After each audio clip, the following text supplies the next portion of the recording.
But if there is no deal and Trump does carry out the attacks on the military installations in Iran, and Iran has threatened to retaliate on all the other military installations all around the Gulf, that could lead to oil spiking well above $150.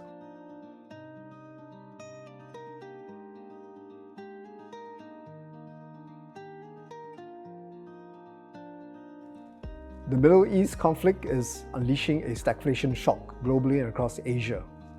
A key reason is the large share of those energy flows, especially to China and India, passes through the Straits of Hormuz, a key shipping route.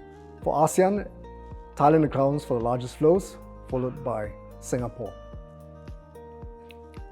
If the conflict drags on, oil prices are likely to stay elevated and volatile for longer. The conflict could disrupt about 20 million barrels of oil a day. That's about 20% of global oil production. Fortunately, there are some mitigating factors that could cushion the blow. One is that there are two pipelines that the oil can be diverted to the Red Sea and to the Gulf of Oman. Iranian exports are still being allowed to transit through. Iran has said that some of the Chinese oil tankers will be allowed safe passage, and some of the strategic reserves are being released, including from the IEA, from the US and Japan.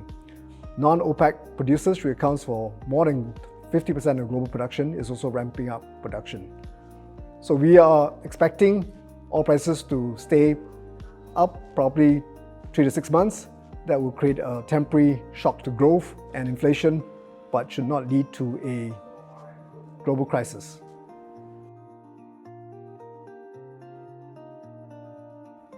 So Trump claims that he is in the middle of negotiations with Iran, and that has bought a bit more time.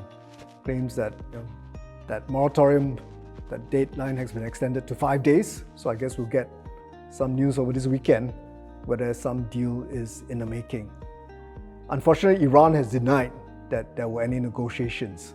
So it's really binary and uncertain how this would play out. Iran could be negotiating through some of the other countries, particularly Pakistan and Turkey. It's also not clear how Israel is in agreement or stands on this kind of deal. So I would be careful. When we look at some of the betting polls predicted, they were showing that the probability of a deal and a ceasefire has risen roughly to about 64% from 54% before. But if there is no deal and Trump does carry out the attacks on the military installations in Iran, and Iran has threatened to retaliate on all the other military installations all around the Gulf, that could lead to oil spiking well above $150, which will be a bit negative. Of course, if there's a deal, then we can see oil cushioning and falling to about $80. But as it stands, we don't have great confidence, and perhaps as investors, we should just stay cautious and see what happens this weekend.